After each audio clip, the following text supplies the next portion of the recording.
বসুন্ধরার এটা খুবই ভালো, কারণ আমাদের জন্য খুব সুবিধা, কারণ আমরা বসুন্ধরায় থাকি। এটা একটা, আমি মনে করি যে অনেকগুলো স্টল, পুরান ঢাকার অনেক কিছু এখানে পাওয়া যায়। আমি অ্যাপ্রিসিয়েট করি, কারণ এখানে আসতে পারলে আমাদের অনেক ধরনের পাওয়া যায়, বিভিন্ন টাইপের ইফতারি।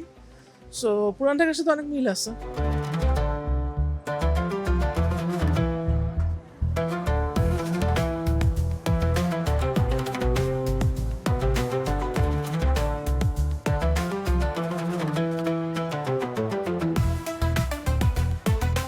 আমাদের এলাকার জন্য এখানে পুরান ঢাকার অনেকগুলি ভালো ভালো খাবারই পাওয়া যায় এবং হাইজিনের অবস্থা ডেফিনেটলি খুব ভালো।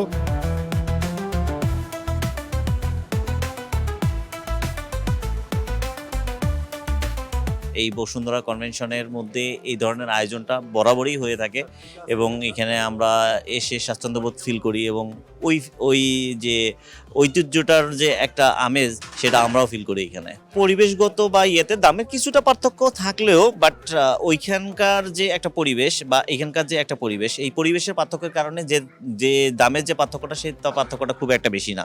কারণ আমরা যদি এইখানকার যারা বসবাস করি তারা যদি পুরান ঢাকায় গিয়ে যেতে চাই, যে আমাদের যে যাতায়াতের সময়ের একটা বিষয় আছে এবং একটা টায়ার্ডনেসের বিষয় আছে এবং সব কিছু মিলে ওইখানকার হাইজিনিক যে সিনারিও সব কিছু মিলে এইখানকারটা হচ্ছে বেস্ট।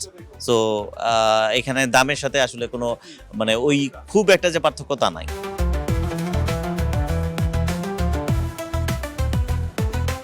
আমরা যারা বসুন্ধরা আবাসিকে থাকি আমাদের জন্য অনেক উপকারী যে আমরা ওই দিকে যেতে হয় না, তো এই পাশেই আমরা অনেক কিছু হাতে নাগালে পেয়ে যাই।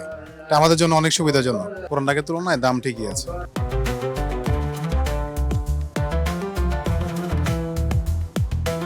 আলহামদুলিল্লাহ আমাদের গতবারের তুলনায় এবার আমরা আরো বেশি রেসপন্স পাইছি।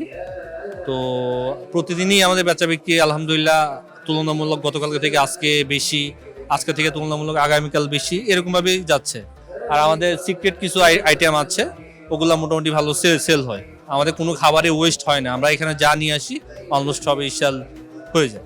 আমরা আমাদের আশেপাশে যারা আছে তাদেরকে আমরা অবশ্যই ইনভাইটেড করব, আমাদের এখানে আসুন। কষ্ট করে পুরান ঢাকা যাওয়ার প্রয়োজন নেই, আমাদের এখানে আসুন। আমরা কিছুটা হলেও আপনাকে সেই পুরান ঢাকার সেই ভাইব যেটা ফিল যেটা এটা আমরা দিতে পারবো ইনশাল্লাহ। আমরা ট্রাই করি প্রতিনিয়ত বাড়ানোর জন্য, তবে যেহেতু আমরা ট্রাই করি আমাদের খাবার যেন নষ্ট না হয়, তো ওইটার দিকে আমরা বেশি ফোকাস করি। এই জন্য আমরা পরিমাণ মতো খাবার আনি যেন আমাদের প্রতিদিনটা সেল হয়ে যায়, আমার কোনো খাবার যেন না থাকে অথবা নষ্ট না হয়। এই জন্য আমরা কোয়ান্টিটি কম রাখি যেন নষ্ট না হয় খাবার। রাইস আইটেম পর্যাপ্ত আছে, এখন আমরা রাইস দিতে পারবো, তারপর মাটন আইটেম, তারপর বিফ আইটেম কিছু আছে আমাদের, আমরা দিতে পারবো। আমাদের শেষ মুহূর্ত পর্যন্ত আমরা খাবার রাখবো, কিছু না কিছু আইটেম আপনি পাবেন আমাদের কাছে।